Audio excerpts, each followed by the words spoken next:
তো আজকে আমরা দেখব ঈশ্বরের বাক্য থেকে যিশুর জিজ্ঞাসা করা 10টি শক্তিশালী প্রশ্ন। যিশু তার পরিচর্যার সময় যে 10টি শক্তিশালী প্রশ্ন জিজ্ঞাসা করেছিলেন, আমরা আজকে সেই প্রশ্নগুলো নিয়ে আমরা আলোচনা করব, আমরা ধ্যান করব।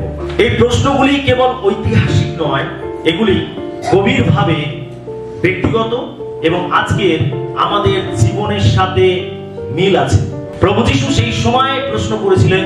আমরা ভাবতে পারি এ তো 2025 বছর আগেকার ঘটনা, এ তো ঐতিহাসিক ঘটনা, এই ঘটনার সঙ্গে আমাদের জীবনের কি মিল আছে, বা ওই ঘটনাগুলোর দ্বারা আমরা কিভাবে উপকৃত হতে পারি। তখন যিশু প্রশ্ন করেছিলেন, তখনকার লোকেদেরকে তিনি জিজ্ঞাসা করেছিলেন, সেগুলো তখনকার জন্য প্রযোজ্য ছিল। কিন্তু যখন আমরা সেই প্রশ্নগুলো নিয়ে আলোচনা করব, আমরা দেখতে পাবো যে প্রশ্নগুলো আমাদের জীবনের সঙ্গে মিল আছে, আমাদের জীবনের জন্য প্রযোজ্য। যখন এই প্রশ্নগুলো আমরা আলোচনা করব, আমরা এটা উপলব্ধি করতে পারবো যে মনে হবে যেন যিশু সেই দিনে তিনি তার শিষ্যদেরকে বা লোকেদেরকে জিজ্ঞাসা করেছিলেন বা প্রশ্ন করেছিলেন। কিন্তু যখন আমরা এই প্রশ্নগুলো নিয়ে ধ্যান করব, আলোচনা করব, আমরা এটা উপলব্ধি করতে পারবো যে যিশু যেন আজকের আমাদেরকে প্রশ্ন করছেন। আমেন। সেজন্য এটা শুধু ঐতিহাসিক ঘটনা নয়, কিন্তু এই প্রশ্নগুলোর সঙ্গে আমাদের জীবনের মিল আছে এবং আমরা এই প্রশ্নগুলো দ্বারা উপকৃত হব। আসলে আমরা এই প্রশ্নগুলোর মধ্যে থেকে আমরা নিজেদেরকে অনুসন্ধান করি। 1 নম্বর প্রশ্ন, তোমরা কি বলো আমি কে? আমরা মার্কলিখিত সুসমাচার তার 8-29 পদ পাঠ করব। তিনি তাহাদিগকে জিজ্ঞাসা করিলেন, কিন্তু তোমরা কি বলো আমি কে? পিতর উত্তর করিয়া তাহাকে কহিলেন, আপনি সেই খ্রিস্ট। আমরা দেখতে পাই যে যিশু এই প্রশ্ন জিজ্ঞাসা করেছিলেন তার শিষ্যদেরকে, তোমরা কি বলো আমি কে? শিষ্যরা একে একে উত্তর দিয়েছিল। কেউ বলে আপনি ভাববাদী, কেউ বলে আপনি চিরমীয়, কেউ বলে আপনি যোহন বাপ্তাইজক। শিষ্যরা একে একে বিভিন্ন ভাবে উত্তর দিয়েছিল। তারা বলেছিল লোকেদের কথা, লোকেরা এই বলে। এইবারে যিশু তার শিষ্যদেরকে সরাসরি জিজ্ঞাসা করছেন, তোমরা কি বলো? লোকেরা তো এই বলে, লোকেরা তো এই বলে, কিন্তু তোমরা কি বলো আমি কে? যিশু এই প্রশ্ন করার মাধ্যমে তিনি শিষ্যদেরকে যেন বোঝাতে চাইছিলেন, তিনি দেখতে চাইছিলেন যে আসলে যিশু তিনি শিষ্যদের সঙ্গে খুব ঘনিষ্ঠ ভাবে মিশতেন, তিনি ঘনিষ্ঠ ভাবে থাকতেন, তিনি সমাজের মাঝে লোকেদের মাঝে একরকম ভাবে চলতেন, কিন্তু শিষ্যরা একেবারে তার সঙ্গে থাকতো, তার কাছে থাকতো, খুব ঘনিষ্ঠ ভাবে থাকতো। সেই জন্য জগতের লোকেরা, জনসাধারণ মানুষ তাকে যেভাবে দেখছে, শিষ্যরা যিশুকে যেভাবে দেখছে, এই দুটো দেখার মধ্যে পার্থক্য আছে। আমরা একটা মানুষকে তখনই বুঝতে পারি যখন আমরা ঘনিষ্ঠ ভাবে তার সঙ্গে মিশি, যখন আমরা তার সঙ্গে সময় কাটাই, যখন আমরা তার সঙ্গে থাকি, তখনই আমরা একটা মানুষকে চিনতে পারি। কিন্তু আমরা হয়তো কখনো সখনো দেখা করলাম, কখনো সখনো আমরা কথা বললাম, কখনো সখনো আমাদের দেখা হলো, কথাবার্তা বললাম, সেইভাবে আমরা কিন্তু একজনকে চিনতে পারবো না। সেই জন্য একজন স্বামী আর একজন স্ত্রী একে অন্যকে যত চিনবে, অন্য লোকেরা কিন্তু তত চিনতে পারবে না। আপনি আপনার স্বামীকে যতটা চিনবেন, যতটা জানবেন, অন্য লোক ততটা জানতে পারবে না। আপনি আপনার স্ত্রীকে যতটা চিনবেন, যতটা জানবেন, অন্য লোকটা জানতে পারবে না। তার কারণ স্বামী এবং স্ত্রী সব থেকে ঘনিষ্ঠ ভাবে থাকে। সেই জন্য আমরা যখন একে অন্যের সঙ্গে অনেক বেশি সময় কাটাই, তখনই আমরা একজন ব্যক্তিকে খুব ভালোভাবে জানতে পারি।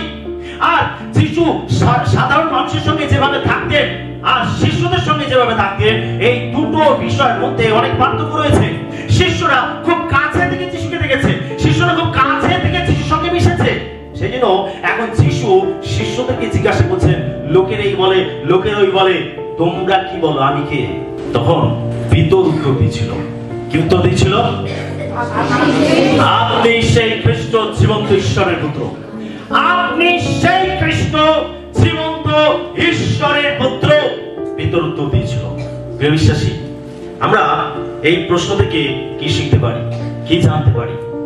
যিশুকে আমরা তখনই জানতে পারবো, যিশুকে আমরা তখনই বুঝতে পারবো যখন আমরা যিশুর সঙ্গে ঘনিষ্ঠ ভাবে থাকবো, যিশুর সঙ্গে আমাদের ঘনিষ্ঠ সহভাগিতা থাকবে, যিশুর সঙ্গে আমাদের আমাদের আত্মিক সহভাগিতা থাকবে, আমরা যতক্ষণ না যিশুর সঙ্গে ঘনিষ্ঠভাবে সময় কাটাবো, আমরা ততক্ষণ পর্যন্ত যিশুকে ঠিকভাবে চিনতে পারবো না। আর প্রশ্ন, আপনি কি যিশুকে চিনতে পেরেছেন? যিশুকে কে? যিশু আপনি জগতের লোকেদেরকে জিজ্ঞাসা করো যিশুকে, বলবো খ্রিস্টানদের দেবতা। কেউ বলবে উনি একজন মহাপুরুষ, কেউ বলবে উনি একজন ধার্মিক ব্যক্তি, কেউ বলবে উনি একজন ভালো মানুষ, পবিত্র মানুষ। অনেকে অনেক ভাবে বলবে, কিন্তু যতক্ষণ না আপনি খ্রিস্টের কাছে আসবেন, যতক্ষণ না আপনি খ্রিস্টের সঙ্গে সহযোগিতা করবেন, যতক্ষণ না আপনি খ্রিস্টের উপস্থিতির মধ্যে সময় কাটাবেন, আপনি ততক্ষণ পর্যন্ত খ্রিস্টকে সঠিকভাবে জানতে পারবেন না। প্রভু চান যেন আমরা তাকে সঠিকভাবে চিনি, সঠিকভাবে জানি। এটা প্রভু চান। আমরা বহু মানুষ আছি, আমরা অনেকে এখনো পর্যন্ত খ্রিস্টকে সঠিকভাবে জানতে পারিনি।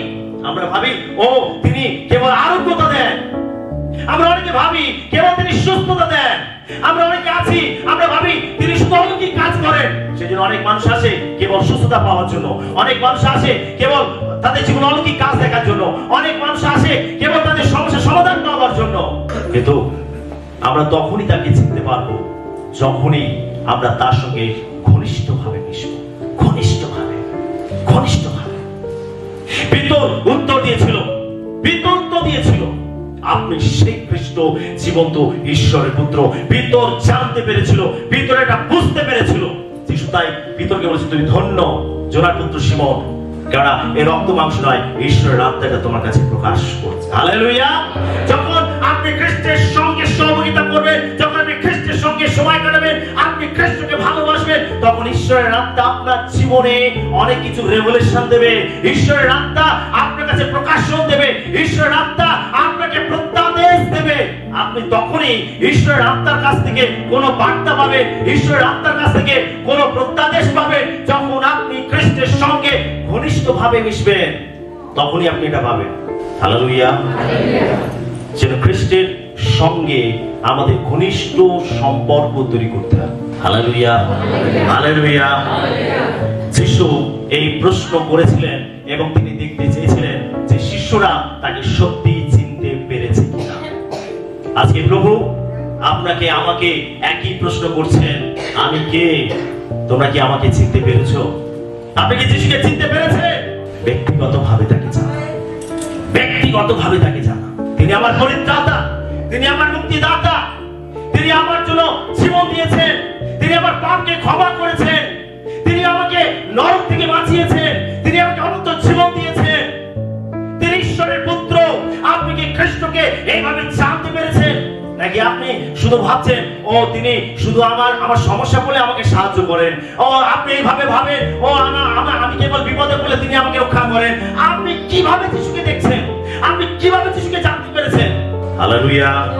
2 নম্বর প্রশ্ন, তুমি এত ভয় পাচ্ছ কেন? আমরা মার্ক লিখিত সুসমাচার তার 4:40 পদ দেখব। পরে তিনি তাহাদিগকে কহিলেন, তোমরা এরূপ ভীরু হও কেন? এ কেমন? তোমাদের বিশ্বাস নাই? যিশু বলছেন, তোমরা এত ভীরু হও কেন? এ কেমন? তোমাদের বিশ্বাস নাই? যিশু তিনি বলছেন যে তোমরা এরূপ ভীরু হও কেন? তুমি এত ভয় পাচ্ছ কেন? যিশু শিষ্যদেরকে জিজ্ঞাসা করেছিলেন। আমরা এই ঘটনাটা দেখতে পাই যখন শিষ্যরা নৌকায় করে তারা সমুদ্রের মধ্যে থেকে যাচ্ছিল, আর সেই সময় ঝড় এসেছিল।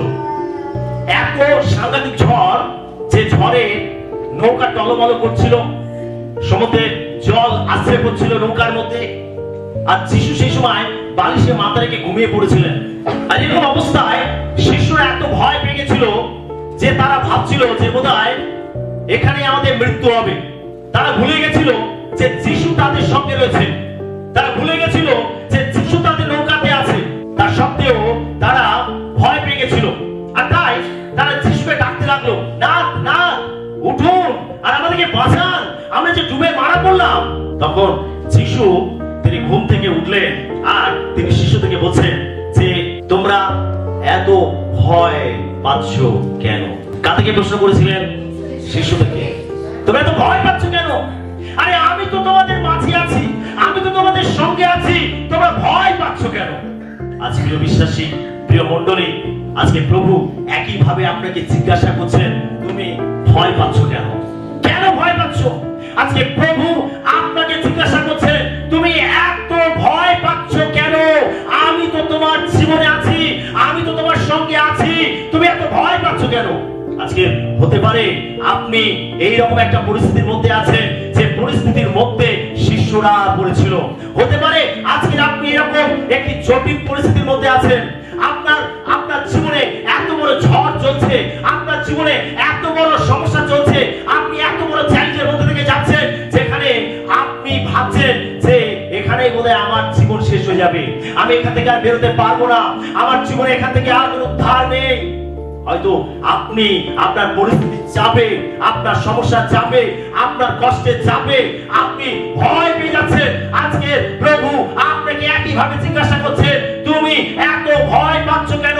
আমি তো তোমার সঙ্গে আছি। আজকে আপনি কি ভয় পাচ্ছেন? আপনার সংকট সমস্যার জন্য, আপনার পরীক্ষার জন্য, আপনার রোগ ব্যথা কষ্টের জন্য, আপনি যে চ্যালেঞ্জের মধ্যে পড়েছেন, আপনি এই চ্যালেঞ্জের মধ্যে পড়ে আপনি কি একই ভাবে ভয় পাচ্ছেন যেভাবে শিষ্যরা সেদিনে পেয়েছিল?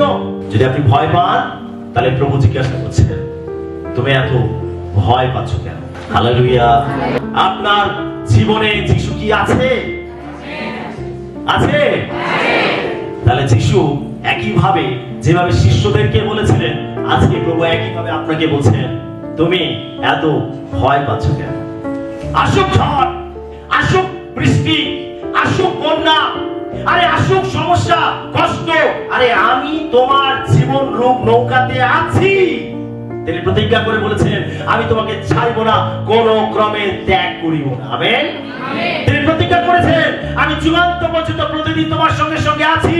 তার নাম ইম্মানুয়েল, আমাদের সহিত ঈশ্বর। আমাদের জীবনে যতই কঠিন পরিস্থিতি আসুক, আপনাকে এটা জানতে হবে যে এই পরিস্থিতির মধ্যেও প্রভু আমার সঙ্গে আছেন। হালেলুয়া।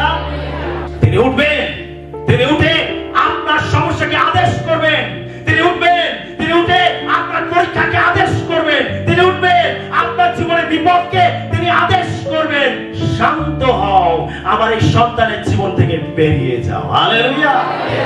তিনি সেদিনে উঠেছিলেন, তিনি উঠে সমুদ্রকে ধমক দিয়েছিলেন, তিনি ঝড়কে ধমক দিয়েছিলেন, আর যে একটা সংকটাময় একটা পরিস্থিতি তৈরি হয়েছিল মুহূর্তের মধ্যে, সেই পরিস্থিতি পাল্টে গেছিল, একেবারে শান্ত হয়ে গেছিল। আমেন।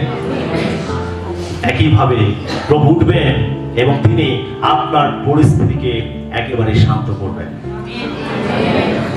আপনাকে তার জন্য ধৈর্য ধরতে হবে, আপনাকে তার জন্য অপেক্ষা করতে হবে।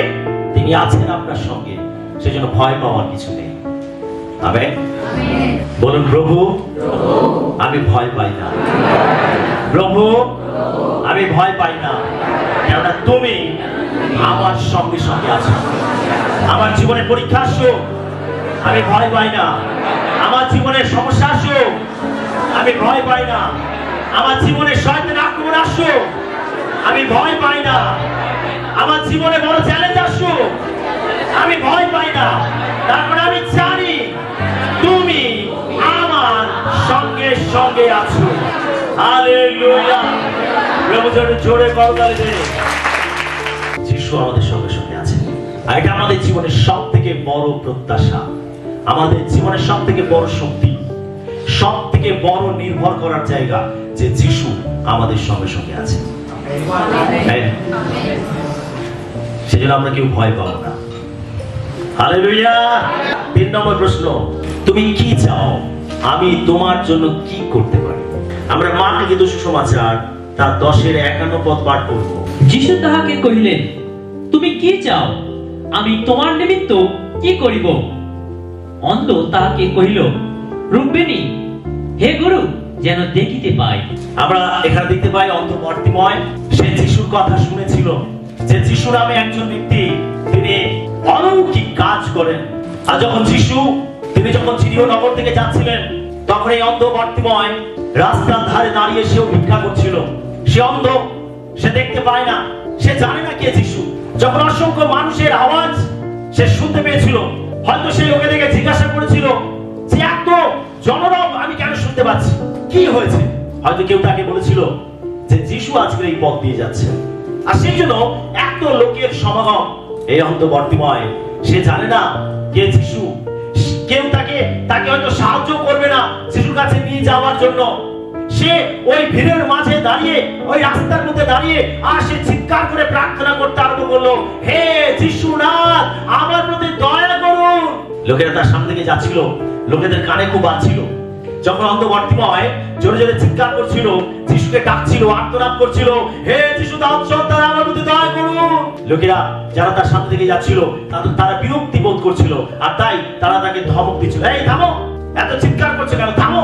কিন্তু সেই লোকেদের কথা না শুনে সে আরো চিৎকার করে প্রার্থনা করছিল, হে যিশু দাউদ সন্তান, আমার প্রতি দয়া করুন।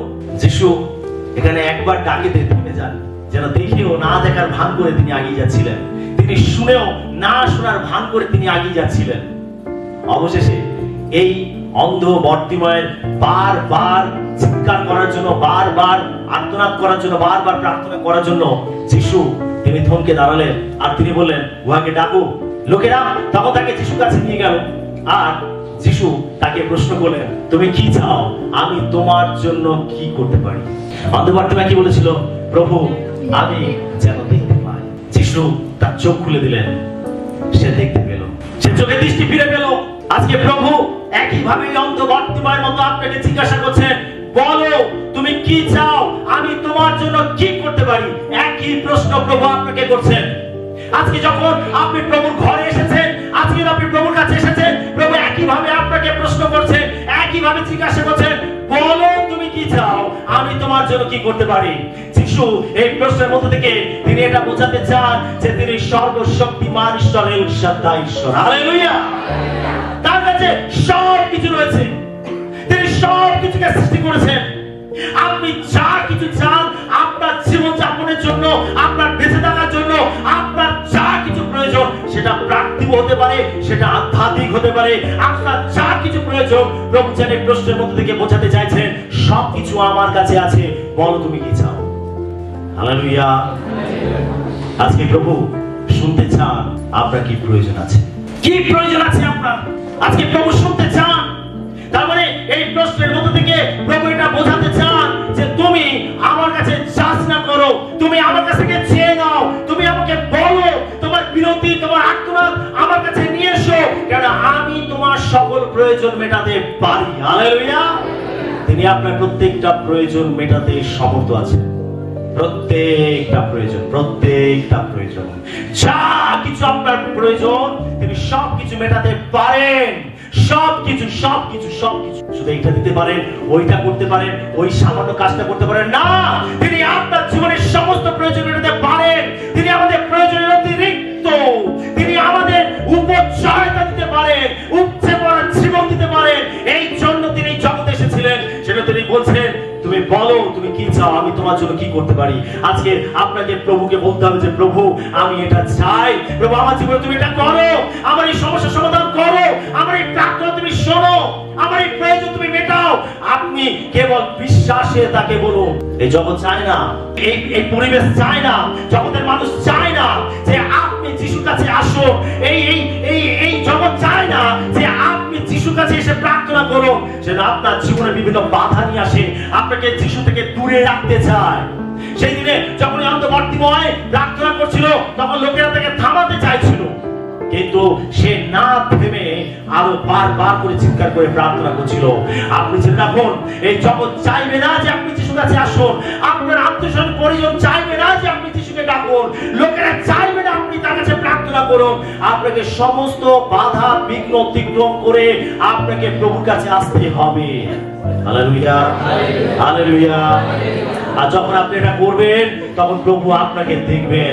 যিশুকে জানতেন না যে অন্ধ বর্তিময় তাকে ডাকছে, যিশুকে জানতেন না তিনি তার কাছে প্রার্থনা করছেন, যিশুকে জানতেন না যে তার কাছে সে কি চাইবে। তার সত্ত্বেও তিনি একইভাবে প্রশ্ন করেছিলেন, তিনি না শোনার ভান করেছিলেন, তিনি তাকে উপেক্ষা করে এগিয়ে যাচ্ছিলেন। তিনি জানতেন যে কেউ তাকে ডাকছে, কেউ তার কাছে প্রার্থনা করছে, কেউ তার সাহায্য পেতে চাইছে, কিন্তু তিনি তিনি তার সত্ত্বেও তাকে উপেক্ষা করে তিনি এগিয়ে গেলেন। একইভাবে এটা দ্বারা প্রভু কি দেখতে চাইছিলেন? তার ধৈর্য।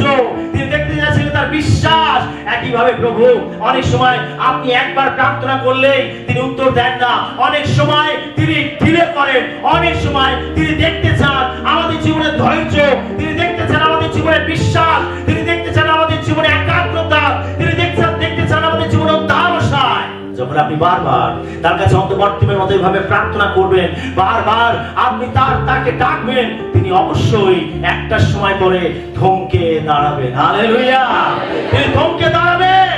যখন আপনি প্রার্থনা করবেন, আপনি প্রার্থনার উত্তর আসছে না, আপনি উপবাস করবেন, আপনি তাকে বারবার ডাকবেন। একটা সময় আসবে যখন প্রভু থমকে দাঁড়াবেন এবং তিনি আপনাকে তার কাছে ডাকবেন এবং তিনি আপনার সমস্যা শুনবেন। হালেলুয়া! তাই একবার প্রার্থনার উত্তর আসছে না, দুবার প্রার্থনার উত্তর আসছে না, আপনি হাল ছেড়ে দেবেন না, আপনি প্রার্থনা করতে থাকুন। তাই লুক তার 18:1 যিশু কি বলছেন? তাদের কখনো নিরুৎসাহ উচিত নয়, নিরুৎসাহ হওয়া উচিত নয়, তাদের কখনোই নিরুৎসাহিত হওয়া উচিত নয়। তিনি বারবার করে আমাদেরকে শিক্ষা দেন যেন আমরা প্রার্থনায় হাল না ছেড়ে দেই, বরং যেন আমরা বারবার প্রার্থনা করি। আমেন। প্রার্থনাই হলো এমন একটা বিষয় যেটার মাধ্যমে আমরা আমাদের প্রয়োজনের কথা প্রভুকে জানাতে পারি। 4 নম্বর প্রশ্ন, তোমার দোষারোপকারীরা কোথায়? আমরা যোহন তার 8:10 দেখব। তখন যিশু মাথা তুলিয়া স্ত্রীলোকটি ছাড়া আর কাহাকেও দেখিতে না পাইয়া তাহাকে কইলেন, হে নারী, যাহারা তোমার নামে অভিযোগ করিয়াছিল তাহারা কোথায়? কেউ কি তোমাকে দোষী করে নাই? এখানে আমরা দেখতে পাই প্রভু যিশু একজন ব্যভিচার ক্রিয়াতে রত স্ত্রীলোককে যিশু জিজ্ঞাসা করছিলেন, তোমার দোষারোপকারীরা কোথায়? একটা সকালে কিছু মানুষ তারা একটা স্ত্রীলোককে ধরে নিয়ে আসলো যিশুর কাছে, আর এসে তারা অভিযোগ করতে লাগলো যে মসির ব্যবস্থা লেখা আছে, যদি কেউ ব্যভিচার ক্রিয়াতে রত অবস্থায় কেউ ধরা পড়ে তাহলে তাকে তোমরা পাথর ছুঁড়ে মেরে ফেলবে। সেই দিনে যারা এই স্ত্রীলোকটিকে যিশুর কাছে ধরে এনেছিল তারা শুধু স্ত্রীলোকটিকে নিয়ে আসেনি, কিন্তু তাদের সঙ্গে পাথরও ছিল। তারা প্রস্তুতি নিয়ে এসেছিল যে তারা তাকে পাথর ছুঁড়ে মেরে ফেলবে, এবং তার সঙ্গে সঙ্গে তারা যিশুকে অপদস্থ করার জন্য তারা যিশুকে প্রশ্ন করলো, বলুন আমরা কি করব? মসির ব্যবস্থা লেখা আছে যে যদি কেউ ব্যভিচার ক্রিয়ায় রত অবস্থায় ধরা পড়ে তাহলে তাকে পাথর ছুঁড়ে মেরে ফেলবে। তারা আগে থেকে প্ল্যান করেছিল, যদি যিশু বলে যে পাথর ছুঁড়ে মেরে ফেলো তাহলে যিশু ফাঁসবে, আর যদি বলে না একে ছেড়ে দাও তাহলেও যিশু ফাঁসবে। যদি বলে তাকে পাথর ছুঁড়ে মেরে দাও তাহলে রোমিও সৈন্য এসে তাকে ধরবে, আর যদি বলে যে না তোমরা তাকে পাথর ছুঁড়ে মেরো না তাহলে মসির ব্যবস্থা অনুযায়ী সে জিহুদীদের বিরুদ্ধে কথা বলবে। একদিকে সে রোমানদের বিরুদ্ধে কাজ করবে, একদিকে সে জিহুদীদের বিরুদ্ধে কাজ করবে। উভয় দিকে প্রভু যিশু সমস্যায় পড়ে যাবে। আর এইভাবে তারা প্ল্যান করে যিশুর কাছে তাকে নিয়ে আসলো। প্রত্যেকে প্রস্তুত। যিশু তাদেরকে জিজ্ঞাসা করলেন, তাদেরকে বললেন যে একটিও পাপ করেনি সেই প্রথমে পাথরটা ছুঁড়ে মারবে। হালেলুয়া! যে একটাও পাপ করেনি সে প্রথমে পাথরটা ছুঁড়বে। আর এই বলে যিশু মাথা হেট করে তিনি আঙুল দিয়ে কিছু লিখছিলেন। আমরা জানি না তিনি কি লিখছিলেন, আমি এটা অনুমান করি যিশু লিখছিলেন সকলেই পাপী। হালেলুয়া! যিশু যখন এই প্রশ্ন তাদেরকে করলেন, এই প্রশ্নটা প্রত্যেকের বিবেকে গিয়ে আঘাত করতে লাগলো। প্রত্যেকে সেই দিনে হয়তো প্রথম কোন দর্শন পেয়েছিল তাদের জীবন সম্বন্ধে। তারা দেখতে পেয়েছিল তাদের জীবনে প্রত্যেকটা পাপ, এবং তাদের বিবেকগুলো সেই দিনে তাদেরকে দোষী সাব্যস্ত করেছিল, এবং প্রত্যেকে পাথর ফেলে দিয়ে তারা সেখান থেকে সুস্থ করে বাড়ি চলে গেছিল। যখন যিশু মুখ তুলে তাকালেন তিনি দেখছেন কেবল স্ত্রীলোকটি রয়েছে, আর কোন ব্যক্তি সেখানে নেই।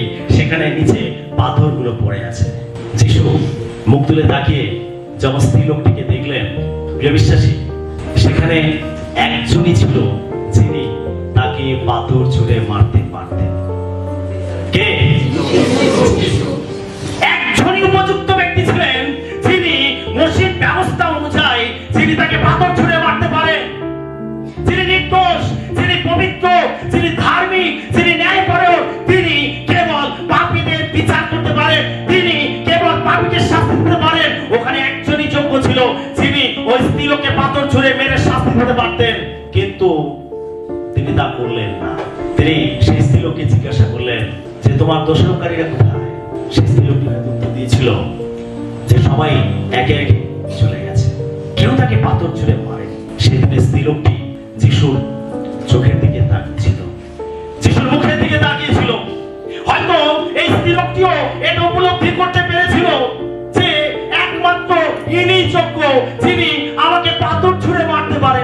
যিশু বলছেন যে যখন কেউ তোমাকে দোষারোপ করেনি, তখন আমিও তোমাকে দোষারোপ করতে চাই না, কিন্তু তুমি আর কখনো পাপ করো না, তুমি শান্তিতে বাড়ি ফিরে যাও। Hallelujah, hallelujah, hallelujah. প্রিয় বিশ্বাসী, এই প্রশ্নের মধ্যে থেকে প্রভু যিশু বোঝাতে চান যে তিনি হলেন একমাত্র ন্যায়পরায়ণ, তিনি হলেন একমাত্র যোগ্য, যিনি আমার আপনার পাপের শাস্তি দিতে পারেন, কিন্তু তিনি তা না করে তিনি আমাকে আপনাকে ক্ষমা দান করেছেন। হালেলুয়া। তিনি আমাকে আপনাকে ক্ষমা দান করেছেন, তিনি আমাদের শাস্তি নিজের উপর তুলে নিয়েছেন, তিনি কালভের ক্রুশের উপরে তিনি আমাদের জন্য বলিকৃত হয়েছেন, তিনি আমাদের মূল্য তিনি পরিশোধ করেছেন, তিনি আমাদের পাপের জন্য মূল্য চুকিয়েছেন, তিনি আমার আপনার শাস্তি নিজের উপর তুলে বহন করেছেন। সেজন্য তিনি আমাদেরকে দোষারোপ করেন না।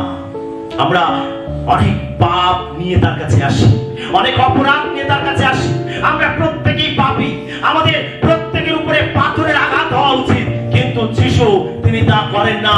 তিনি আমাদের প্রত্যেকের পাপের প্রায়শ্চিত্ত করেছেন। তিনি বলেন যে আমিও তোমাকে ক্ষমা করলাম। হালেলুয়া।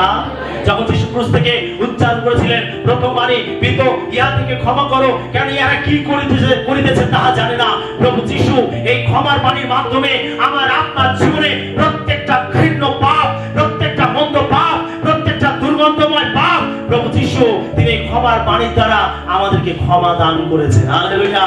আর সেই জন্য আজকে আমি আপনি তার কাছে আসতে পেরেছি, আমি আপনি তার সম্মুখে দাঁড়াতে পেরেছি, আজকে আমি আপনি তার নামকে উচ্চারণ করতে পারছি, আজকে আমি আপনি আমরা তার প্রশংসা, তার গৌরব, তার আরাধনা করার সুযোগ পাচ্ছি। তার কারণ তিনি আমাদের পাপ অনুযায়ী ব্যবহার আমাদের উপরে করেননি। আমেন।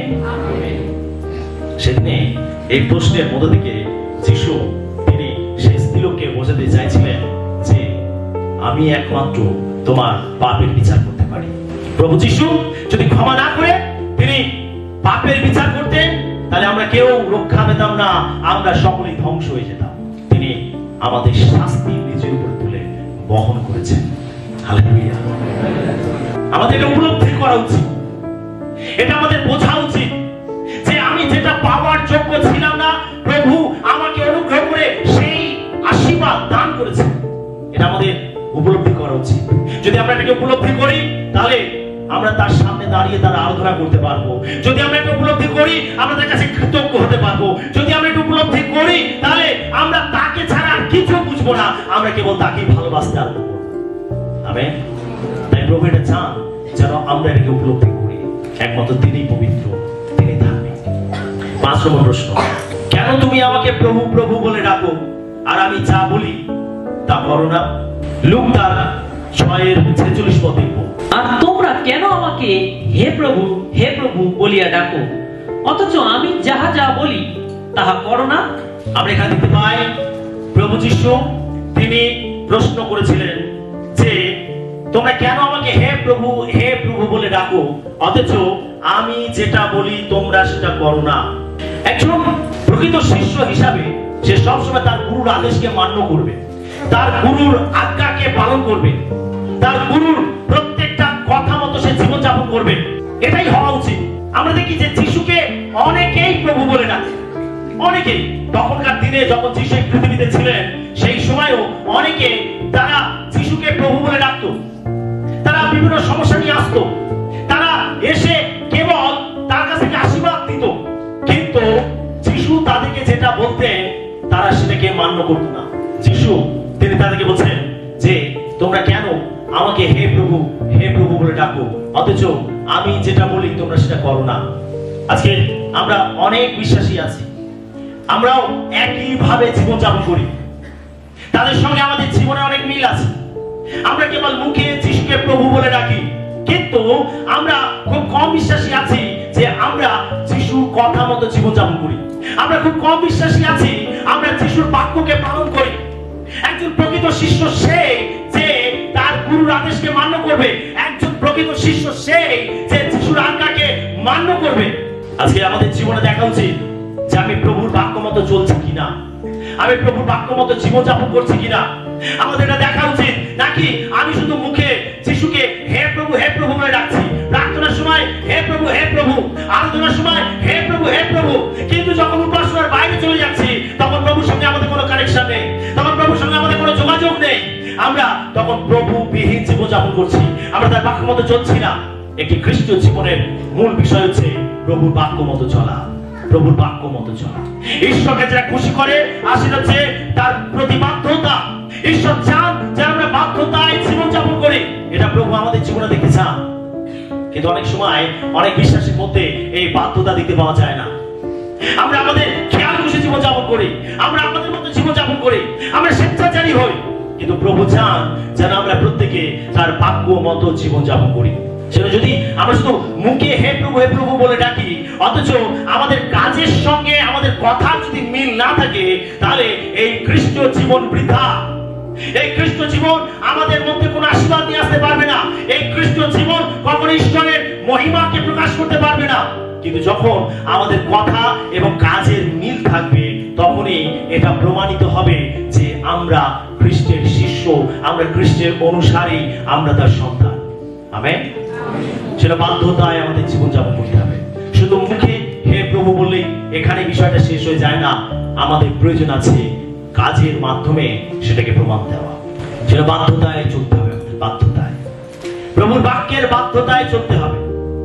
আমাদের জীবনগুলো মিলিয়ে দেখতে হবে কোথায় অবাধ্যতা রয়েছে, কোন জায়গাটায় আমি তার বাক্যকে অমান্য করছি, এটা আমাদের জীবনে মিলিয়ে দেখতে হবে।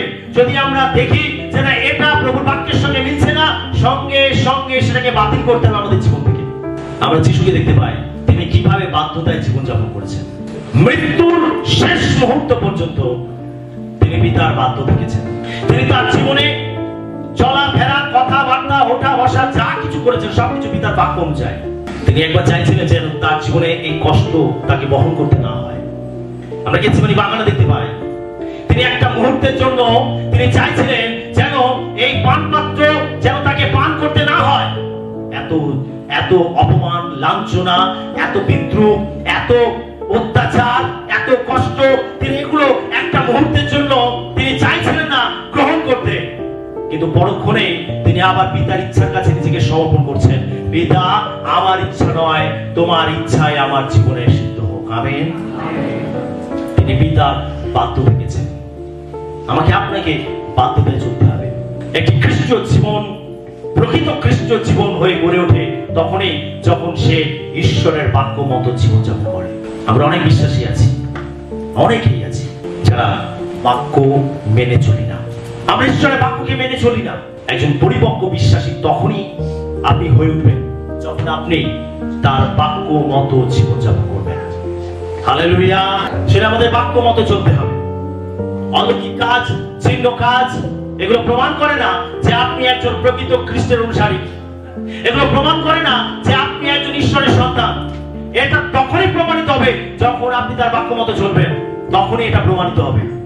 সেটা আমাদের প্রথম যেটা আমাদেরকে মান্য করতে হবে আর সেটা হচ্ছে বাধ্যতায় চলা, বাধ্যতায় চলা। হালেলুয়া। 6 নম্বর প্রশ্ন, আর সেই 9 জন কোথায়? আমরা লুক তার 17 পদ দেখব। যিশু উত্তর করিয়া কহিলেন, 10 জন কি সুচিকিত হয় নাই? তবে সেই 9 জন কোথায়? যিশু বলছে 10 জন কি সুস্থ হয়নি? তাহলে আর 9 জন কোথায়?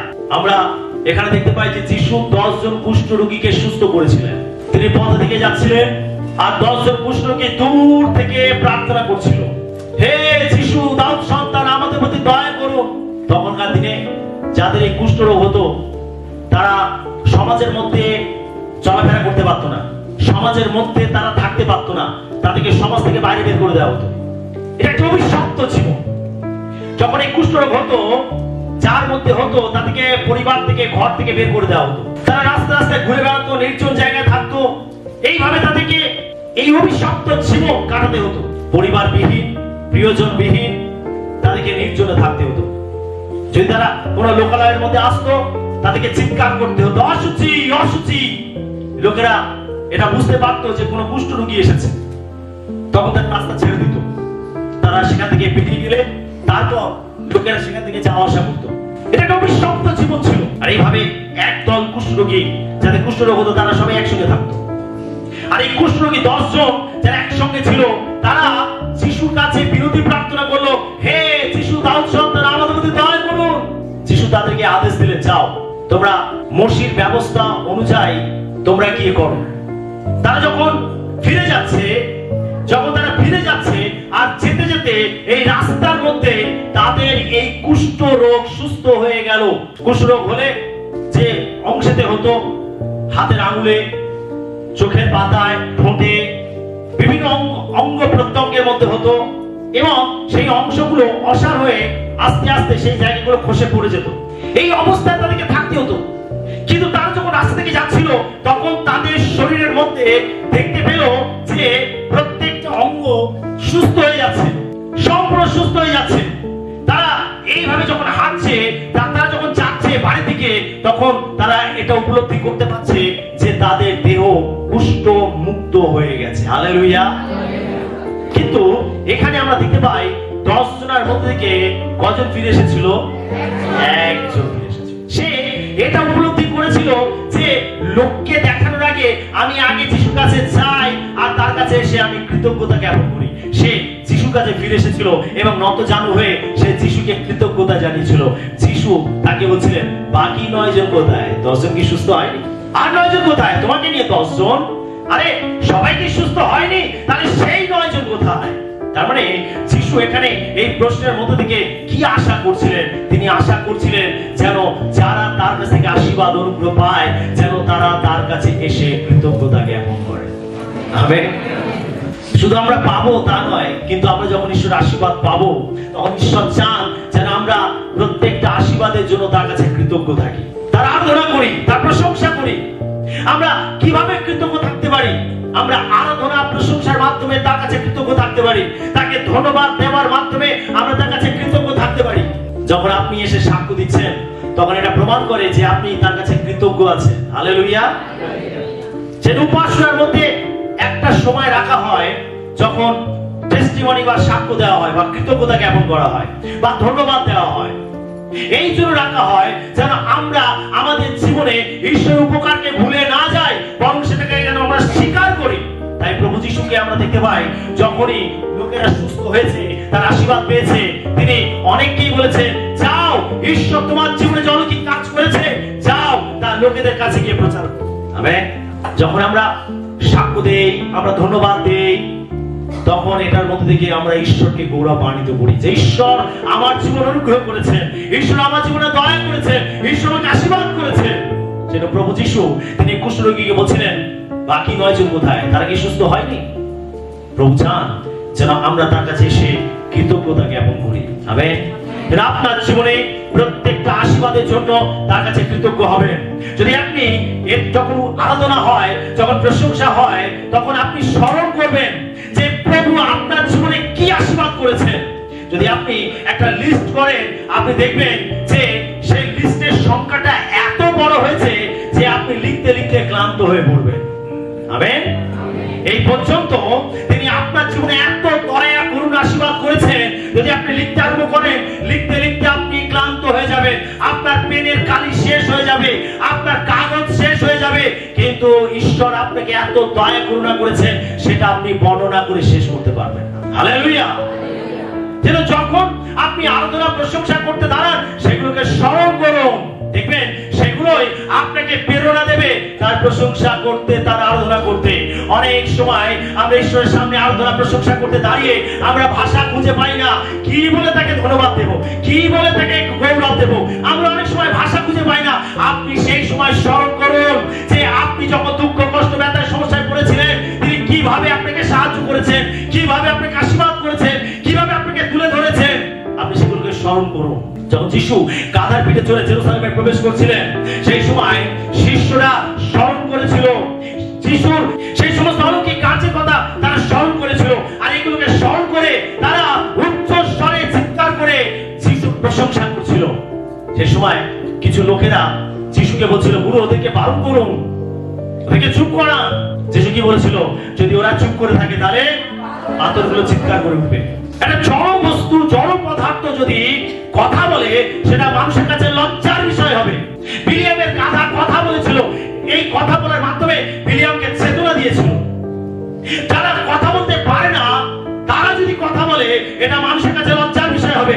কেন? কথা বলার ক্ষমতা কেবল ঈশ্বর মানুষকে দিয়েছেন, কোন জড় পদার্থকে দেয়নি, কোন প্রাণীকে দেয়নি, কেবল ঈশ্বর মানুষকে দিয়েছেন কথা বলার ক্ষমতা। আর সেই জন্য ঈশ্বর চান যেন সেই কথার মাধ্যমে, সেই শব্দের মাধ্যমে আমরা তার প্রশংসা করি, তার গৌরব করি। কিন্তু অনেক সময় আমাদের মুখে ভাষা থাকে না, অনেক সময় আমরা মুখ বন্ধ করে দাঁড়িয়ে থাকি ঈশ্বরের আরাধনা, ঈশ্বরের প্রশংসা করার পরিবর্তে। এটা আমাদের কাছে লজ্জার বিষয়। প্রভু অবাক হন, কি হলো, এ কেন আমার গৌরব করছে না? আরে কি হলো, এ কি আমার দয়া পায়নি, এ কি আমার অনুগ্রহ পায়নি? অনেক সময় আমরা বধির হয়ে দাঁড়িয়ে থাকি, ধাক্কা মারতে হয়, ঠেলা গাড়ির মতো ধাক্কা মারতে হয়। যদি আমরা এটাকে উপলব্ধি করি, আমাদের মুখ থেকে অনর্গল ঈশ্বরের প্রতি প্রশংসা, আরাধনা বেরিয়ে আসবে। হালেলুয়া। 7 নম্বর পয়েন্ট, মানুষ যদি সমগ্র জগৎ লাভ করে এবং নিজের প্রাণ হারায় তাহলে তার কি লাভ? আমরা লুক তার 9:25 পদ দেখব। কারণ মনুষ্য যদি সমুদয় জগৎ লাভ করিয়া আপনাকে নষ্ট করে কিংবা হারায়, তবে তাহার লাভ কি হইল? আমরা এখানে দেখতে পাই যিশু তিনি এমনই একটা প্রশ্ন করেছেন যে প্রশ্নটা অতি গুরুত্বপূর্ণ, অতি গুরুত্বপূর্ণ একটি প্রশ্ন। মানুষ যদি সমস্ত জগৎ লাভ করে নিজের প্রাণটা কি হারিয়ে ফেললো, তাহলে যা কিছু সে লাভ করেছে সেগুলো নিয়ে সে কি করবে? বিশ্বাসী, এই প্রশ্নের দ্বারা প্রভু আমাদেরকে বোঝাতে চান যে আমাদের আত্মা এবং অনন্ত জীবন সবকিছু থেকে বেশি মূল্যবান। আমেন। আমাদের আত্মা এবং অনন্ত জীবন সমস্ত পার্থিব সম্পদ থেকে বেশি মূল্যবান, সবকিছু থেকে। আমরা অনেক টাকা পয়সা, ধন সম্পত্তি উপার্জন করলাম, কিন্তু আমরা পরিত্রাণটাকে গ্রহণ করলাম না। আমরা আমাদের আত্মাটাকে রক্ষা করার চেষ্টা করলাম না। আমরা সবকিছু লাভ করলাম, অথচ আমরা আমাদের আত্মাটাকে হারিয়ে ফেললাম। পাপের মধ্যে জীবন যাপন করলাম, খ্রিস্টবিহীন জীবন যাপন করলাম, আমরা অনন্ত জীবনকে প্রত্যাখ্যান করলাম। তাহলে কি লাভ? ওই টাকা পয়সা, ধন সম্পদ কি হবে? ওগুলো আপনাকে অনন্ত জীবনে নিয়ে যেতে পারবে না, ওগুলো আপনাকে স্বর্গে পৌঁছে দিতে পারবে না। ওগুলো জগতের জিনিস, জগতেই থেকে যাবে, কিন্তু আপনি কোথায় যাবেন? অনন্ত বিনাশে, নরকের মধ্যে। কি লাভ? অত টাকা পয়সা, ধন সম্পদ যেটার পিছনে আপনি দৌড়ে চলেছেন, কি লাভ তাতে? আজ বহু মানুষ তারা ভাবে জগতের টাকা পয়সা, ধন সম্পত্তি সব থেকে মূল্যবান, সেটাকেই উপার্জন করতে হবে, সেটার জন্যই পরিশ্রম করতে হবে, সেটার জন্যই দৌড়াতে হবে। আর সেই জন্য তারা দিন রাত এক করে শুধু টাকা, ধন সম্পদের পিছনেই দৌড়ে চলেছে। কিন্তু আমাদের আত্মার সব থেকে মূল্যবান, অনন্ত জীবন মূল্যবান। আর ঈশ্বর চান যেন আমরা এই অনন্ত জীবনের পিছনে দৌড়াই, সবকিছুকে পিছনে ফেলে যেন আমরা অনন্ত জীবনকে সব থেকে বেশি মূল্য দেই। এটা প্রভু চান। আপনার আত্মা যদি আপনি রক্ষা না করেন, তাহলে জগতে টাকা পয়সা, ধন সম্পদ কোনো উপকারে আসবে না। আমাদের বেঁচে থাকার জন্য প্রয়োজন আছে, জগতের টাকা পয়সা, ধন সম্পদ আমাদের এই জগতে বেঁচে থাকার জন্য প্রয়োজন আছে, কিন্তু এতটা বেশি নয় যে আমরা অনন্ত জীবনকে হারিয়ে ফেলি, আমরা আমাদের আত্মাটাকে ধ্বংস করে ফেলি। না, এটা কখনোই হতে পারে না। আমরা জগতের টাকা পয়সা, ধন সম্পদের থেকে যেন আমরা অনন্ত জীবনকে বেশি প্রায়োরিটি দিই। আমেন। একজন যুবক যিশুর কাছে এসেছিল, সে অনেক ধনবান ছিল, আর যিশুকে প্রশ্ন করেছিল যে অনন্ত জীবন পেতে গেলে আমাকে কি করতে হবে? যিশু তাকে বলেছিলেন, মসির ব্যবস্থা যা আছে তুমি সেগুলো পালন করো। সে কি বলেছিল? আমি ছোট থেকে এগুলো পালন করে আসছি, আর কি বাকি আছে? যিশু তাকে বললেন, যাও তোমার যত ধন সম্পদ আছে সব বিক্রি করো, দরিদ্র থেকে দান করো, আর আমার পশ্চাৎগামী হও। তখন এই ধনবান যুবক সে বড় দুঃখী হয়েছিল, সে ফিরে গেছিল, কিন্তু যিশুর কথাকে পালন করেনি। তার কাছে মূল্য, সব থেকে বেশি মূল্য ছিল তার ধন সম্পত্তি। সে অনন্ত জীবনকে প্রত্যাখ্যান করেছিল। টাকা পয়সা ধন সম্পত্তির বিনিময়ে সে অনন্ত জীবনকে প্রত্যাখ্যান করেছিল। আপনি যদি টাকা পয়সা ধন সম্পদকে বেশি মূল্য দেন, আপনি অনন্ত জীবনকে ধরে রাখতে পারবেন না, আপনি পরিত্রাণকে ধরে রাখতে পারবেন না। যদি আপনি টাকা পয়সা ধন সম্পদকে বেশি মূল্য দেন, যারা টাকা পয়সা ধন সম্পত্তির পিছনে বেশি দৌড়ায়, তাদের কাছে ঈশ্বরের জন্য কোনো সময় থাকে না, প্রার্থনার জন্য কোনো সময় থাকে না, ঈশ্বরের মন্দিরে আসার জন্য তাদের কাছে সময় থাকে না। কারণ তাদের কাছে সব থেকে বেশি মূল্যবান হলো জগতের টাকা পয়সা ধন সম্পদ। কিন্তু যারা অনন্ত জীবনকে বেশি মূল্য দেয়, তারা ঠিক সময় বের করে ঈশ্বরের কাছে আসবে, তারা সময় বের করে উপাসনায় যোগদান করবে, তারা সেটাকে পিছনে রেখে প্রভুর দিনে প্রভুর কাছে তারা আসবে। আজ অনেকের কাছে প্রভুর দিনের মূল্য থাকে না, উপাসনার মূল্য থাকে না, প্রার্থনার মূল্য থাকে না। আর যাদের কাছে থাকে না, তারা এটা প্রমাণ করে যে জগতের টাকা পয়সা ধন সম্পত্তি তাদের কাছে সব থেকে বেশি গুরুত্বপূর্ণ। আজকে আমাদের জীবনে কোনটা বেশি গুরুত্বপূর্ণ? জগতের টাকা পয়সা ধন সম্পদ আমাদের প্রয়োজন আছে, কিন্তু অনন্ত জীবনের থেকে নয়। Amen, hallelujah. সেজন্য আমরা সব থেকে বেশি প্রায়োরিটি দেব অনন্ত জীবনকে। যিশু বলেন, কি লাভ দিয়ে আমরা সব কিছু লাভ করে যদি আত্মাটাকে হারিয়ে ফেললাম, তাহলে কি লাভ? কিচ্ছু লাভ হবে না। এই যে ধনবান, যার অনেক চাষবাস হয়েছে, তার গোলা ঘর মজুর ভর্তি হয়ে গেছে শস্যতে, আর সে নিজের প্রাণকে এইভাবে বলছে, হে প্রাণ, তুমি আনন্দ করো, উপভোগ করো, আমোদ প্রমোদ করো, তোমার কোনো কিছুর চিন্তা নেই, তুমি বিশ্রাম করো। ঈশ্বর তার সঙ্গে কথা বলছে, হে মূর্খ ধনবান, আজকে রাতে যদি আমি তোমার প্রাণটাকে কেড়ে নেই, ওই সমস্ত কি হবে? যদি প্রভু আমাদের আত্মাটাকে নিয়ে নেয়, তাহলে কি হবে? আপনি কি বলবেন, আমি এত টাকা দিচ্ছি প্রভু, আমার আত্মাটাকে দিয়ে দাও? আমরা জগতে দেখতে পাই যাদের অনেক টাকা পয়সা ধন সম্পদ রয়েছে, তারা ভাবে আমি টাকা দিয়ে সবকিছু কিনতে পারি, আমি টাকা দিয়ে সবকিছু করতে পারি। কিন্তু ঈশ্বরের কাছে এগুলো চলবে না, চলবে না। আপনার অনেক টাকা পয়সা ধন সম্পত্তি থাকতে পারে, আপনি কখনো অনন্ত জীবন টাকা দিয়ে কিনতে পারবেন না। পারবেন কি? না। ঈশ্বর ওটা বিনামূল্যে দান করেছেন, বিনামূল্যে। ওটা আমাদের কর্মের ফল নয়, বিনামূল্যে দিয়েছেন, অনুগ্রহ করে দিয়েছেন আমাদের। আমরা যেটা পাবার যোগ্য নয়, সেটা প্রভু আমাদেরকে দিয়েছেন, সেটা আমরা কখনো টাকা দিয়ে কিনতে পারি না। পরিত্রাণ, অনন্ত জীবন আমরা কখনো টাকা দিয়ে কিনতে পারি না। হালেলুয়া। তাই টাকা পয়সা জায়গা থাক, আগে আমাদের প্রায়োরিটি দিতে হবে অনন্ত জীবনকে। আমরা অনন্ত জীবনের জন্য সবকিছুকে পরিত্যাগ করতে যেন রাজি থাকি। আমেন। কিন্তু সবকিছুর বিনিময়ে যেন অনন্ত জীবনকে না হয়। 8 নম্বর প্রশ্ন, কে আমার মা, কে আমার ভাই? আমরা মার্ক লিখিত সুসমাচার তার 3:33 পদ পাঠ করব। তিনি উত্তর করিয়া তাহাদিগকে কহিলেন, আমার মাতা কে, আমার ভাতারাই বা কাহারা? একবার যিশু একটা জায়গায় প্রচার করছেন, একটা ঘরের মধ্যে প্রচার করছেন, আর এই সময় যিশুর মা এবং তার ভাই বোনরা তার সঙ্গে দেখা করতে এসেছে। যিশুর আরো ভাই বোন ছিল, কি জানি তো আমরা? যিশুর জন্ম হয়েছিল, আমি যেন ওটা গুলিয়ে না ফেলি, আরে যিশু তো ঈশ্বরের পুত্র, পবিত্র আত্মা দ্বারা তার জন্ম হয়েছিল, তাহলে তার আবার ভাই বোন কোথা থেকে আসবে? না, আমি যেন গুলিয়ে না ফেলি। জানতে হবে যে মরিয়মের গর্ভে পবিত্র আত্মার শক্তিতে যিশু জন্ম হয়েছিল। একটা সন্তান জন্ম নিতে গেলে পুরুষের শুক্রাণু প্রয়োজন আছে, কিন্তু যিশুর জন্ম হয়েছিল পবিত্র আত্মার শক্তিতে, সেজন্য তাকে বলা হয়েছে ঈশ্বরের পুত্র। কিন্তু তারপরে যোসেফ এবং মরিয়মের শারীরিক সম্পর্কের দ্বারা, যেহেতু তারা স্বামী স্ত্রী ছিল, তাদের শারীরিক সম্পর্কে দ্বারা আরো সন্তান উৎপন্ন হয়েছিল। আর সেই দিক থেকে যিশুর ভাই বোন ছিল। তো যিশু একটি ঘরের মধ্যে তিনি যখন প্রচার করছিলেন, তখন অসংখ্য মানুষের ভিড় ছিল, আর যিশুর মা এবং তার ভাই বোনরা তার সঙ্গে দেখা করতে এসেছিল। তখন কেউ এসে বলছে যে, প্রভু, আপনার ভাই বোনরা, আপনার মা আপনার সঙ্গে দেখা করতে এসেছে। যিশু তখন তাদেরকে বলছেন, কে আমার মা, কে আমার ভাই? এটা বলার দ্বারা যিশু কি তার মা, তার ভাই, তার বোন তাদেরকে কি উপেক্ষা করেছিলেন? না। কিন্তু তিনি এই প্রশ্ন করার দ্বারা এটা তিনি বেশি করে গুরুত্ব দিতে চাইছিলেন, যেন আমরা প্রত্যেকে তার বাক্যকে পালন করি। যিশু কি বলেছিলেন? যে আমার বাক্য, আমার পিতার ইচ্ছাকে পালন করে, সেই আমার ভাই বোন। আমেন। তার মানে যারা তার বাক্য মতো চলবে, যারা তার বাক্যকে বেশি মূল্য দেবে, তিনি তাদেরকে একটা সম্পর্কের মধ্যে নিয়ে আসেন।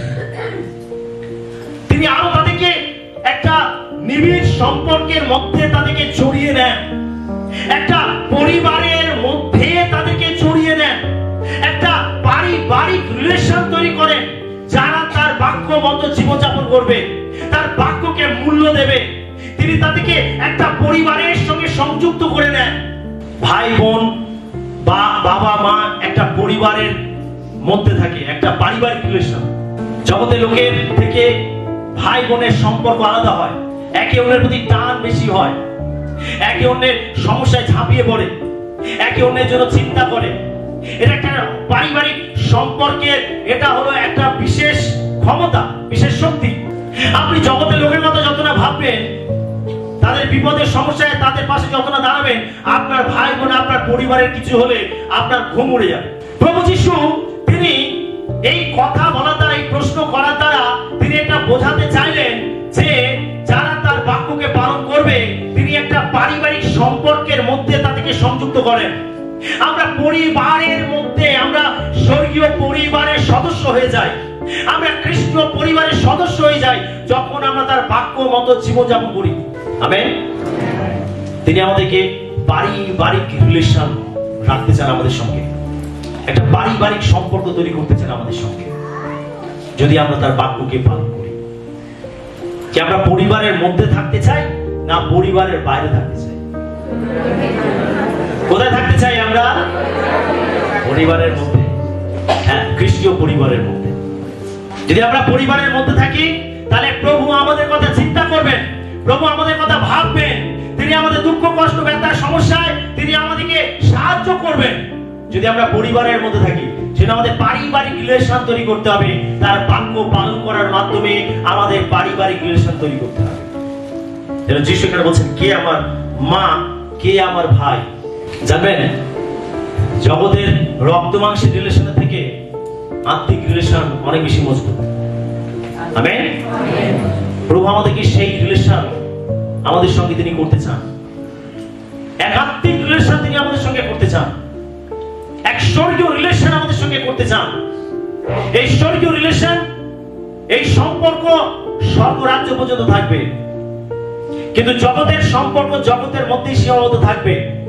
কিন্তু এই যে আধ্যাত্মিক যে রিলেশন, যে সম্পর্ক, সেটা স্বর্গ রাজ্য পর্যন্ত যাবে। আমেন। হালেলুয়া। সেটা প্রভু চান যেন আমরা এই যে আধ্যাত্মিক যে সম্পর্ক, যেন সেই সম্পর্কটাকে বজায় রাখি তার বাক্য পালন করার মাধ্যমে। 9 নম্বর প্রশ্ন, তুমিও কি চলে যেতে চাও? আমরা যোহন তার 6:67 পদ পাঠ করব। অতএব যিশু সেই 12 জনকে কহিলেন, তোমরাও কি চলিয়া যাইতে ইচ্ছা করিতেছ? আমরা এখানে দেখতে পাই প্রভু যিশু, যদি আমরা যোহন 6 অধ্যায় পাঠ করি, আমরা এখানে দেখতে পাই যে যিশু তিনি স্বর্গীয় মান্নার সঙ্গে নিজেকে তুলনা করেছেন, স্বর্গীয় খাদ্যের সঙ্গে নিজেকে তুলনা করেছেন। আর এইভাবে তিনি তুলনা করতে করতে তিনি যখন জনসাধারণ মানুষকে তিনি বোঝাতে চাইছিলেন যে তিনি হলেন জীবন খাদ্য, তিনি হলেন জীবন রুটি, তার কাছে এই অনন্ত জীবন আছে, যারা তাকে বিশ্বাস করবে, গ্রহণ করবে। আমরা এখানে দেখতে পাই যে যিশু তিনি এখানে অলৌকিক কাজ করেছিলেন। তিনি 5টি রুটি এবং 2টি মাছকে বহুগুণে বৃদ্ধি করেছিলেন। আর তারপরে তিনি নিজেকে রুটির সঙ্গে তুলনা করেছেন, তিনি নিজেকে জীবন খাদ্যের সঙ্গে তুলনা করেছেন। তিনি এটা প্রমাণ করার চেষ্টা করেছেন যে তিনি হলেন প্রকৃত জীবনদাতা, প্রকৃত পরিত্রাতা। যারা তাকে খাবে, যারা তাকে গ্রহণ করবে, তারা অনন্ত কাল ধরে বেঁচে থাকবে। আমেন। যিশু যখন বলছিলেন, যিশু যখন নিজের দেহকে এবং নিজের রক্তকে তিনি খাদ্য এবং পানীয়ের সঙ্গে তুলনা করছিলেন, তখন লোকেরা এটা সহ্য করতে পারছিল না, লোকেরা এটা নিতে পারছিল না, বা তারা তার গভীর অর্থগুলো তারা বুঝতে পারছিল না। এই কেমন কঠিন কথা, আমাদের তার মাংস খেতে হবে, তার রক্ত পান করতে হবে। যিশু তিনি আত্মিক অর্থে তিনি সেটাকে বোঝাতে চাইছিলেন, কিন্তু তারা প্রাকৃতিক বিষয় নিয়ে সেটাকে বিশ্লেষণ করছিল, তারা প্রাকৃতিক জাগতিক দৃষ্টিভঙ্গিতে সেটাকে তারা দেখছিল। আসলে তার যে অন্তর্নিহিত অর্থ, এটা লোকেরা বুঝতে পারছিল না। তিনি নিজেকে খাদ্যের সঙ্গে, নিজের দেহকে খাদ্যের সঙ্গে তুলনা করছিলেন, নিজের রক্তকে তিনি পানির সঙ্গে তুলনা করছিলেন। লোকেরা ভাবছিল, আরে আমাদেরকে অনন্তকাল বেঁচে থাকতে গেলে এই ব্যক্তির মাংস খেতে হবে, এই ব্যক্তির রক্ত পান করতে হবে, এই কেমন কঠিন কথা। না না, এটা তো সম্ভব নয়। তখন আস্তে আস্তে আমরা দেখতে পাই যে যিশুকে অসংখ্য মানুষ অনুসরণ করত, অসংখ্য মানুষ তার কাছে ভিড় করে থাকতো। আর এই কথা শোনার পরে অনেকে পিছিয়ে পড়লো, অনেকে সরে গেল। তখন যিশু তার শিষ্যদেরকে বললেন, তোমরা কি চলে যেতে চাও? তখন 12 জন শিষ্যের মধ্যে পিতর বলেছিল, কার কাছে যাব প্রভু? আপনার কাছে অনন্ত জীবন আছে। হালেলুয়া। আজকে প্রভু জিজ্ঞাসা করছেন, তুমি কি চলে যেতে চাও? তুমি কি চলে যেতে চাও? তুমি কি চলে যেতে চাও? সত্যি আপনি জেনে রাখুন, যিশুর সঙ্গে শেষ পর্যন্ত সবাই চলতে পারে না। যিশুর সঙ্গে শেষ পর্যন্ত সবাই চলতে পারে না, এটা জেনে রাখুন। অনেকেই বুক চাপড়ে বলে থাকে, আমি এটা করবো, ওটা করবো, সেটা করবো, কিন্তু শেষ পর্যন্ত টিকে থাকতে পারে না। টিকে থাকাই হচ্ছে লড়াই, দাঁড়িয়ে থাকাই হচ্ছে লড়াই। অনেকে সেটা পারে না। আপনি পারবেন তো? পারবেন তো? তুমি কি চলে যেতে চাও? অনেকেই সেদিনে পিছিয়ে পড়েছিল, অনেকেই যিশু সঙ্গ দেয়নি। সেই জন্য যিশু তার 12 জন শিষ্যকে জিজ্ঞাসা করেছিলেন, যারা তার সঙ্গে থাকতো ঘনিষ্ঠ ভাবে, তিনি তাদেরকে জিজ্ঞাসা করছিলেন, তোমরা কি চলে যেতে চাও?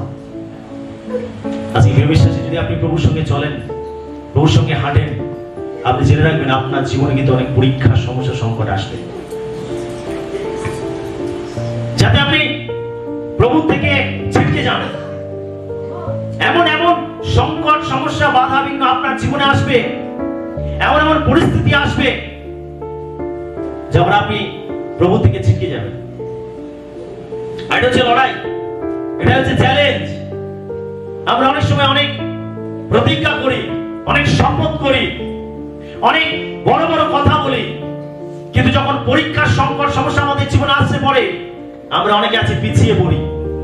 আমরা ঈশ্বরের কাছ থেকে দূরে সরে যাই, আমরা মণ্ডলী থেকে দূরে সরে যাই, আমরা সহভাগিতা থেকে ছিটকে যাই। আমরা তার আগে হয়তো অনেক শপথ করেছি, অনেক প্রতিজ্ঞা করেছি, অনেক কথা দিয়েছি, কিন্তু যখন সময় আসে দেখা যায় যে আমরা ছিটকে যাই। আজকে প্রভু জিজ্ঞাসা করছেন, তুমিও কি চলে যেতে চাও? এর আগে অনেকে চলে গেছে, এর আগে অনেকে পিছিয়ে পড়েছে, এর আগে অনেকে সরে গেছে। আজকে প্রভু আপনাকে জিজ্ঞাসা করছেন, তুমিও কি চলে যেতে চাও? ওরা তো চলে গেছে, আরে ও তো ছেড়ে দিয়েছে, আরে ও তো পরিত্যাগ করেছে, তুমিও কি চলে যেতে চাও? সংকীর্ণ পথে হাঁটার লোক অল্প, প্রভু ওই অল্প লোকের মধ্যে আপনাকে দেখতে চান। আমেন। প্রভু ওই অল্প লোকের মধ্যে আপনাকে দেখতে চান। কি দেখতে পাওয়া যাবে তো? আচ্ছা, প্রভু জিজ্ঞাসা করছেন, তুমি কি চলে যেতে চাও? প্রভুকে ধরে থাকা, প্রভুর পথে চলা। যদি আপনি পাপের মধ্যে থাকেন, যদি আপনি জগতের মধ্যে থাকেন, আপনার কোনো কষ্ট থাকবে না, কোনো সমস্যা থাকবে না। কিন্তু যখন আপনি প্রভুতে পবিত্র ভাবে চলতে চাইবেন, তার বাক্য মতো জীবনযাপন করতে চাইবেন, আপনার জীবন অনেক চ্যালেঞ্জের হয়ে যাবে। কিন্তু এটার মধ্যে অলৌকিক আশীর্বাদ আছে, এটার মধ্যে প্রভু আছে। আমেন। সেই জন্য আপনি ভাববেন যে আমি আপনাকে ভয় দেখাচ্ছি, না, আপনি ভাববেন না ভয় দেখাচ্ছি আপনাকে, না, এত কষ্ট যখন থাক, তাহলে আর প্রার্থনা এসে কি লাভ? আপনি যত আত্মিকভাবে নতুন স্তরে যাবেন, তত নতুন নতুন চ্যালেঞ্জ আপনার জীবনে আসবে। তারপরে কি আমরা আত্মিকভাবে নতুন স্তরে যাব না? নিশ্চয়ই যাব, কি তাই তো? New level, new level. কিন্তু জানতে হবে, নতুন স্তর, নতুন শয়তান, সেখানে নতুন আশীর্বাদও থাকবে। হালেলুয়া। এটা আমাদের ভয় পাওয়ার কিছু নেই। ওটাকে তো পরীক্ষা করে দেখতে তো হবে যে আমরা নতুন স্তরে এসেছি কিনা। ওটা তো যাচাই করে দেখতে হবে যে নতুন শক্তি আমরা পরিণত হয়েছে কিনা। সে নতুন চ্যালেঞ্জ দরকার আছে। আপনি জেনে রাখুন, যখন আপনি আত্মিকভাবে বৃদ্ধি পাবেন, আত্মিকভাবে এগিয়ে যাবেন, আপনার জীবনে অনেক বড় বড় সমস্যা আসবে, কিন্তু ভেঙে পড়ার কিছু নেই। সেখানে প্রভু আছে, নতুন শক্তি আছে, নতুন অনুগ্রহ আছে। ওটা আপনাকে আবার নতুন স্তরে নিয়ে যাবে। হালেলুয়া। সেটা প্রভু জিজ্ঞাসা করছে, তুমি কি চলে যেতে চাও? যাবো না তো? শেষ পর্যন্ত থাকবো? আমেন। আমরা শেষ প্রশ্ন দেখব, 10 নম্বর প্রশ্ন। সবাই বলি 10 নম্বরে পৌঁছেছি। শেষ প্রশ্ন, শিমন তুমি কি আমাকে ভালোবাসো? আমরা জনলিখিত সুসমাচার তার 21 অধ্যায় 15 পদ দেখব। তারা আহার করিলে পর যিশু শিমন পিতরকে কহিলেন, হে যোহনের পুত্র শিমন, ইহাদের অপেক্ষা তুমি কি আমাকে অধিক প্রেম করো? তিনি কহিলেন, হ্যাঁ প্রভু, আপনি জানেন আমি আপনাকে ভালোবাসি। তিনি তাহাকে কহিলেন, আমার মেষ শাবকগণকে চড়াও। আমরা এখানে দেখতে পাই যে যিশু পিতরকে 3 বার প্রশ্ন করেছিলেন, পিতর তুমি কি আমাকে ভালোবাসো? পিতর তুমি কি আমাকে প্রেম করো? পিতর তুমি কি আমাকে ভালোবাসো? যিশু পিতরকে 3 বার জিজ্ঞাসা করেছিলেন। পিতর একই কথা বলছে, প্রভু আপনি তো জানেন আমি আপনাকে ভালোবাসি, প্রভু আমি আপনাকে ভালোবাসি। পিতর 3 বার যিশুকে অস্বীকার করেছিল, কি তাই তো? না না আমি তাকে চিনি না, না না আমি সত্যি বলছি আমি তাকে জানি না। যখন লোকেরা পিতরকে জিজ্ঞাসা করছিল, তুমি না তাদের মধ্যে একজন, তুমি না তার সঙ্গে থাকতে, তখন পিতর বলছে, না তোমরা কি বলছো আমি বুঝতে পারছি না, আমি তাকে চিনি না। 3 বার পিতর যিশুকে চিনি না বলে অস্বীকার করেছিল। আর সেই পিতরকে আমরা দেখি যে যিশু তিনি স্বীকার করাচ্ছেন যে তুমি কি আমাকে প্রেম করো। 3 বারই যিশু তাকে প্রশ্ন করেছিলেন, তুমি কি আমাকে প্রেম করো? পিতর বলেছিল, হ্যাঁ প্রভু আমি আপনাকে প্রেম করি। আজকে একই প্রশ্ন প্রভু আপনাকে করছেন, আমাকে করছেন। তিনি জিজ্ঞাসা করছেন, তুমি কি আমাকে ভালোবাসো? কি আমরা ভালোবাসি প্রভুকে? ভালোবাসি প্রভুকে?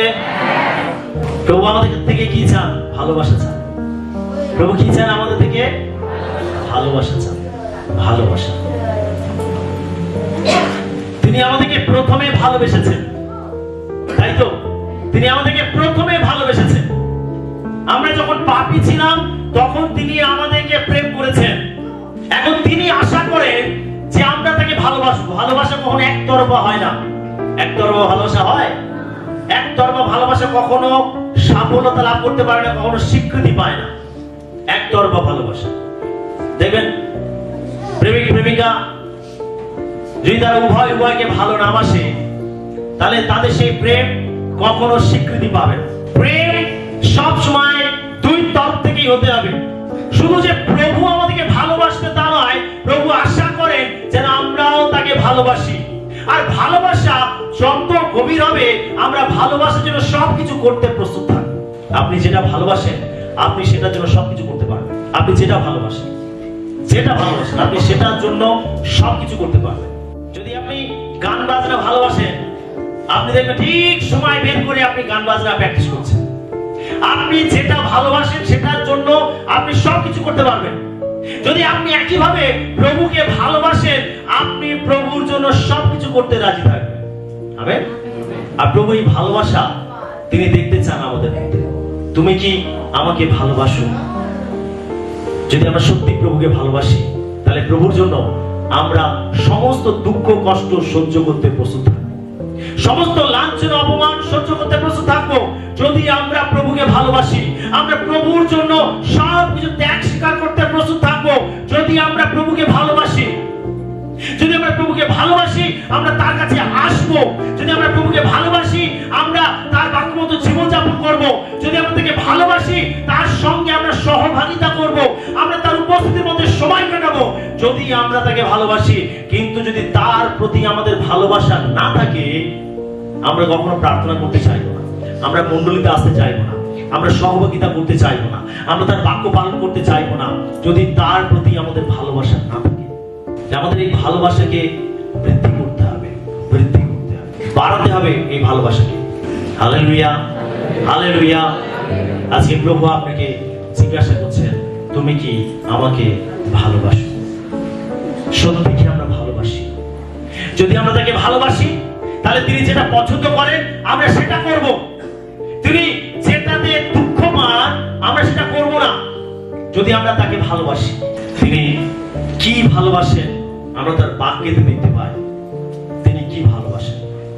তিনি যেটা ভালোবাসেন আমাদেরকে সেটাই করতে হবে, তাকে খুশি করতে হবে, প্রভুকে খুশি করতে হবে। তাই আমরা তাকে সবসময় চেষ্টা করব খুশি করার জন্য। আমেন। আমরা আমাদের জীবনযাপনের মধ্যে থেকে, আমাদের কথাবার্তার মধ্যে থেকে, আমাদের চলাফেরার মধ্যে থেকে, আমাদের বাধ্যতার মধ্যে থেকে আমরা যে তাকে ভালোবাসি এটা প্রমাণ দিতে হবে। কি আমরা প্রস্তুত আছি? আমরা প্রস্তুত আছি? Hallelujah, hallelujah, hallelujah. যদি আমরা তাকে ভালোবাসি তার জন্য আমরা সবকিছু করতে প্রস্তুত হব। আপনি সবকিছু করতে প্রস্তুত আছেন? না, সবকিছু মানে আমি এটা বলছি না যান গিয়ে খুন করে দিতাম। সবকিছু মানে প্রভু তার বাক্যতে যা বলেছেন আমাদেরকে সেটা করতে হবে। আমরা তাকে কতটা ভালোবাসি। আমরা আব্রাহামকে দেখতে পাই যে আব্রাহাম তিনি ঈশ্বরকে এতটা ভালোবাসতেন যে তিনি তার অদ্বিতীয় পুত্র ইসহাককে তিনি বলি দিতেও পিছুপা হননি। এটা হচ্ছে ভালোবাসা। ঈশ্বর যেন ত্যাগ স্বীকার করা, এটা হচ্ছে ভালোবাসা। যেখানে ভালোবাসা থাকবে সেখানে ত্যাগ স্বীকার থাকবে। আমাদের জীবনে এমন অনেক কিছু রয়েছে যেগুলো হয়তো আমাদেরকে ঈশ্বরের প্রতি ভালোবাসা প্রকাশ করতে বাধা দান করে। সেইগুলো প্রভু চান যেন আমাদের জীবন থেকে পরিত্যাগ করি, যেন আমরা প্রথমে তাকে ভালোবাসি, প্রথম ভালোবাসাটা আমরা তার প্রতি রাখি। আমেন। সেটা আমরা আমাদের জীবনযাপনের মধ্যে থেকে যেন আমরা তার প্রতি ভালোবাসা প্রমাণ দিই। হালেলুয়া। আমরা আজকে 10টি প্রশ্ন নিয়ে আলোচনা করলাম। 1 নম্বর প্রশ্ন, তোমরা কি বলো আমি কে? 2 নম্বর প্রশ্ন যিশু করেছিলেন, তুমি এত ভয় পাচ্ছ কেন? 3 নম্বর প্রশ্ন যিশু করেছিলেন, তুমি কি চাও, আমি তোমার জন্য কি করতে পারি? 4 নম্বর প্রশ্ন যিশু করেছিলেন, তোমার দোষারোপকারীটা কোথায়? 5 নম্বর প্রশ্ন যিশু করেছিলেন, কেন তুমি আমাকে প্রভু প্রভু বলে ডাকো আর আমি যা বলি তা করো না? 6 নম্বর প্রশ্ন, 10 জন কি সুস্থ হয়নি আর সেই 9 জন কোথায়? এবং 7 নম্বর প্রশ্ন, মানুষ যদি সমগ্র জগৎ লাভ করে নিজের প্রাণ হারায় তাহলে তার কি লাভ? 8 নম্বর প্রশ্ন যিশু করেছিলেন, কে আমার মা, কে আমার ভাই? 9 নম্বর প্রশ্ন যিশু করেছিলেন, তুমিও কি চলে যেতে চাও? এবং 10 নম্বর প্রশ্ন যিশু করেছিলেন, শিমন তুমি কি আমাকে ভালোবাসো? এই 10টি প্রশ্নের মধ্যে থেকে আজকে প্রভু একইভাবে আমাদেরকেও তিনি প্রশ্ন করলেন এবং এই 10টি প্রশ্নের মধ্যে থেকে আমরা নিজেদের জীবনগুলোকে দেখতে পেলাম। আমরা দেখতে পেলাম যে সেই প্রশ্নগুলোর সঙ্গে আমাদের জীবনের কত মিল আছে। এটা শুধু ঐতিহাসিক ঘটনা নয়, কিন্তু এই বর্তমান সময় আমাদের জীবনের জন্য প্রযোজ্য রয়েছে। এই 10টি প্রশ্নের মধ্যে থেকে আমরা প্রভুর পরিকল্পনা, প্রভুর ইচ্ছা, প্রভুর সংকল্প সম্বন্ধে বুঝতে পারি। তিনি আমাদের জীবনে কি চান, কি আশা করেন, তিনি কিভাবে আমাদেরকে দেখেন। আমরা এই প্রশ্নগুলোর মধ্যে থেকে আমরা সেই বিষয়গুলো জানতে পারি। সেই প্রশ্নগুলো আমাদের প্রত্যেকের জীবনের সঙ্গে মিল আছে। আমরা এই প্রশ্নের মধ্যে থেকে নিজেদেরকে দেখতে পাই। যিশু শুধু যে সেই দিনে প্রশ্ন করেছিলেন তার শিশুদের জন্য বা সেই সময় লোকেদের জন্য, কিন্তু আজকে যখন আমরা এই প্রশ্নগুলো নিয়ে আলোচনা করলাম, আমরা এই প্রশ্নের মধ্যে আমরা নিজেদেরকেও খুঁজে পেলাম। আমেন। আমি বিশ্বাস করি যে এই প্রশ্নগুলোর মধ্যে থেকে আমরা প্রভুর রব, প্রভুর ইচ্ছা, প্রভুর পরিকল্পনা সম্বন্ধে আমরা বুঝতে পেরেছি। ঈশ্বর তার বাক্যে আমাদের সবাইকে আশীর্বাদ করুন।